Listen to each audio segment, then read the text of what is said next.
Good morning, students. Today we are going to read the topic, the land of Pakistan. And in the topic of the land of Pakistan, the subtopic is the landforms and the drainage. And today we are going to read the lecture number 4 in the topic. And today's lecture is, the first topic in the lecture is the Indus Delta and the run of Kutch. The Indus River divides into a number of the distributaries south of the Thatta in Sindh. These distributaries fan out southward, giving rise to the triangular plain, the Indus Deltaic plain or the Indus Delta. The whole deltaic plain stretches between the Kalri and the Piniari distributaries. These distributaries of the Indus carry thousands of the tons of the sediment into the Arabian Sea, but this load has been decreasing due to the construction of the reservoir upstream Indus. So these are construction works which are going out in these areas. The Indus Delta is scarred with the old and the new channels of the Indus and its distributaries. At the coast, bars have developed, and further inland away from the coast, there are extensive mud flats sliced by tidal channels. The inland limit of the mud flats is marked by cliff, beyond which agriculture is practiced. Marshes or the swamps develop as a result of the seawater advancing upward and filling up the troughs between the distributaries. In the Indus Delta, mangrove swamps are seen. So this is the thing which is common in this area, that is mangrove swamps. Total length of the Indus Delta coast is 200 km. It extends east of the Karachi and further extends as the run of Kutch over an area of the 780 square kilometer. The run of Kutch is a marshy area covered with mud flats, so muddy area is there in the run of Kutch and divided by the innumerable narrow winding creeks, small streams of the distributaries. The next topic that we are going to read is today is the rolling sand plains, ridges and the dunes. These features dominate the southeastern desert, that is Third Desert of Pakistan. The Third Desert extends over an area of 7,500 square kilometer from Bahawalpur, Punjab in the north to the lower part of the Sindh, just north of the run of the Kutch. So run of Kutch is adjacent to this area. South to north, it is subdivided into Thar, Nara and Cholistan. So big deserts of Pakistan are located in this area. It is separated from the Indus Plain by the ancient dry channels of the Ghaggar River in Punjab and the Thoro and the East Nara rivers in Sindh. In the south, the desert is covered with stabilized ridges of the latitudinal transverse sand dunes spread over 6 to 8 km. In the northern part, some of the northern Sindh and the western part of the Bahawalpur, there are crescent shaped shifting sand dunes. They are not stabilized. Constantly blowing wind continually changes the desert landscape because of the fast blowing wind. The sand goes from one place to another, changing the desert landscape. The next thing that we are going to read is the Piedmont Plains. These are gentle slopes leading from the base of the mountains to flatland areas. So here are mountains as well as land areas are also, flatland areas are also there in this area. Most important and prominent Piedmont Plains have developed at the base of the Suleiman Kirthar Mountains, where they extend eastward to the Indus River. A number of the small Piedmont Plains have developed in northern Punjab. Two of them extend south of the Sivalik Range. One of them occupies a small area between the Ravi and the Chenab rivers. The other is located between the Chenab and the Jhelum rivers. Yet another developed south of the Salt Range.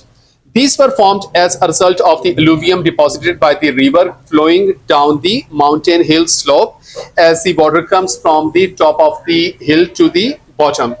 On reaching the foothills, the river flows decreases as it splits into a number of these streams that fan out and give rise to a triangular area called the alluvial fan. So the flow of the river decreases as it is divided into different uh, parts. Braided channels, gravel and sand deposits, and bad land topography are the main features of the region.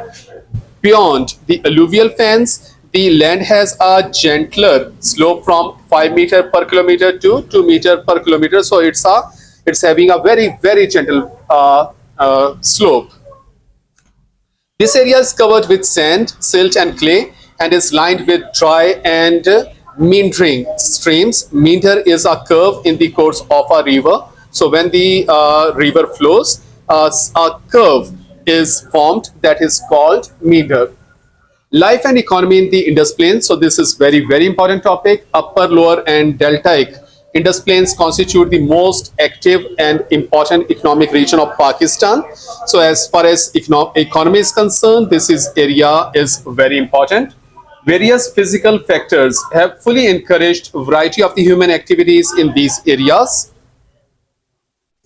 Flatland with rich fertile alluvium and presence of the doabs in the upper Indus Plain have facilitated agricultural and industrial activity in Punjab and Sindh provinces. So fertile alluvium is present, doabs are present, fertile land is present. So that is helping the agriculture as well as the industrial activity in this area. Tolerable climate further attracts population to settle in these regions. Natural slope and presence of the Indus River system together with a soft, loomy to clay soil has made it easier to develop a network of the irrigation canals, grow important grains and cash crops. So these are the helpful resources, helpful points due to which the agriculture and industrial activity is there, and establish various agro-based and non-agro-based industries, for example, cotton, textile, leather, and engineering factories, as well as to lay down communication network. In the lower Indus Plain, such important fruits as mangoes, dates, and bananas are grown. So the lower Indus Plain is very rich as far as your agriculture is concerned.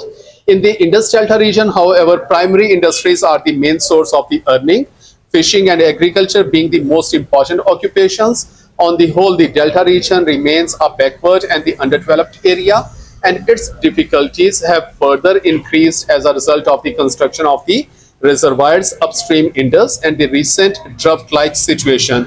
So Indus Plain is very important as far as your economy is concerned. Here is another very important topic that we are going to read, that is life and economy in the Thar Desert.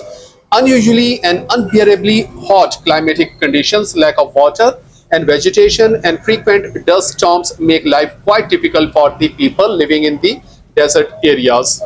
As a result, there is very low density of the population and nomadic way of life is common. So because the heat is too much there, life is very scarce. So this is the reason that nomadic way of life is very common there. People keep moving in search of the water and fodder together with their flocks of livestock. Milk, meat, and butter are provided by the livestock, and the farmers grow various crops with great difficulty due to acute shortage of the water. Main crops include millets, mung beans, kidney beans, cereal, jowar, wheat, and castor. After the provision of the canals from the Sakhar barrage, rice cultivation has also become possible. So with the supply of the water, with the help of the government efforts, so some cultivation is possible in this area now. In areas of the well irrigated fields, cash crops like onion, garlic, chilies, wheat, and brinjal are grown. Generally, poverty is dominant and people suffer from drought-related diseases affecting their skin, digestive and respiratory systems, and kidneys.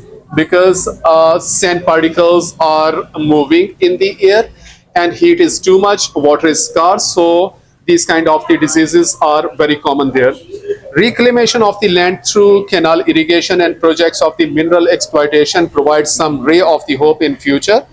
Third, coal and power projects started with the Chinese cooperation, and PSDP, that is Public Sector Development Project of the Government of Pakistan, are some of the examples in this regard. And other very important topic that we are going, that is floods in Pakistan. Rivers of the Indus River system experience floods during the monsoon season. The Indus and its eastern tributaries began to overflow in summer as a result of the heavy monsoon rain and melting glaciers of the northern mountains. So this is the reason for the floods. Water of the overflowing rivers advances to the low-lying plains areas of the Punjab and Sindh and causes massive destruction. The next thing that we are going to read is the effects of the flood. Another very important topic. Reservoirs, dams, and barrages are filled. So this is the first effect of the floods. Next, fresh, rich, and nutritious alluvium brought by the flood water is spread in the floodplain, old floodplain, and hence bumper crops is expected next year. So this is very nice effect of the flood. Destruction of the crops, mud-built houses, and livestock.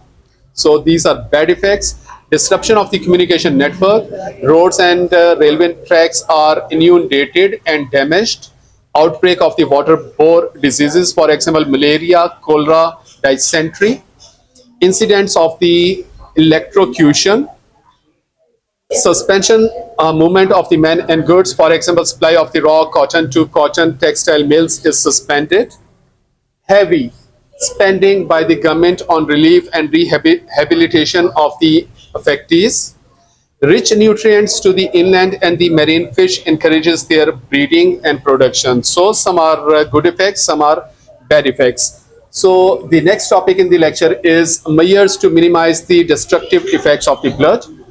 Raising river embankments and making bunds will minimize the destructive effects of the flood. Number two, construction of the more reservoirs and diversion channels. Next, improving flood warning system.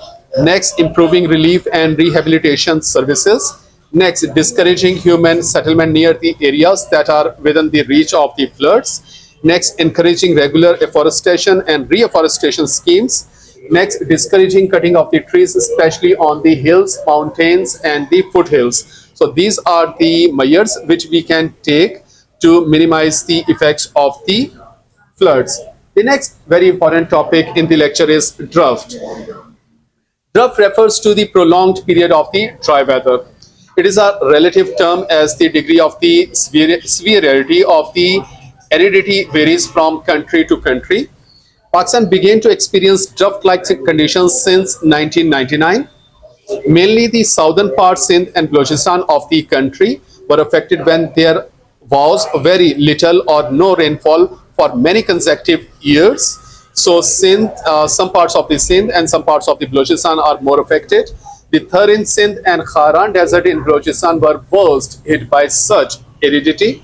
So now we are going to read the effects of the drought. Human lives were lost and hundreds of the flocks of the livestock were killed. Many drought-related diseases broke out in these areas, and these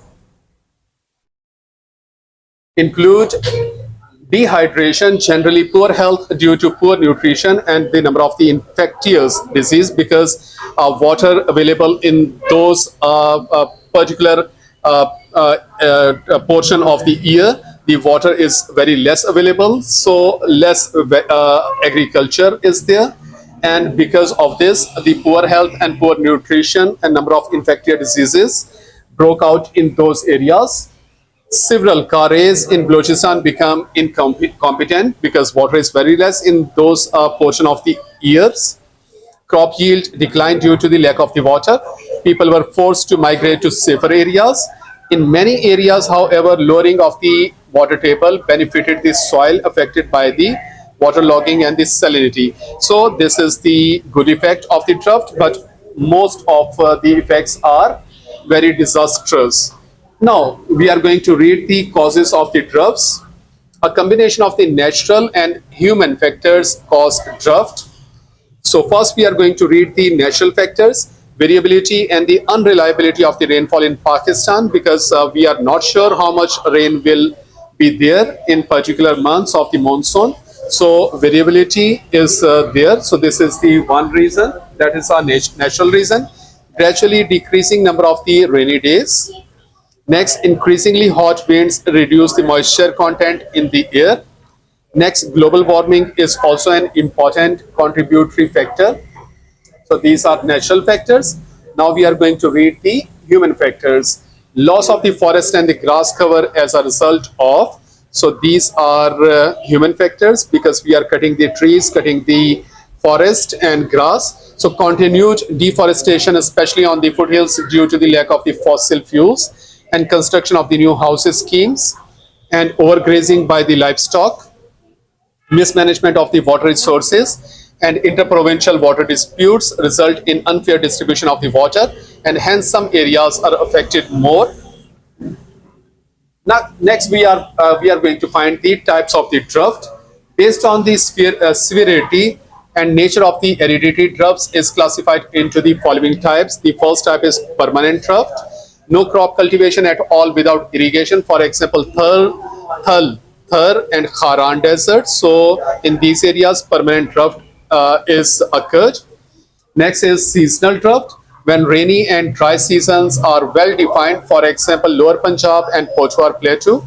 So seasonal drought are there. So in some months of the year, rain is there, water is available, but most of the year there is no water available. So this kind of the drought is called seasonal drought.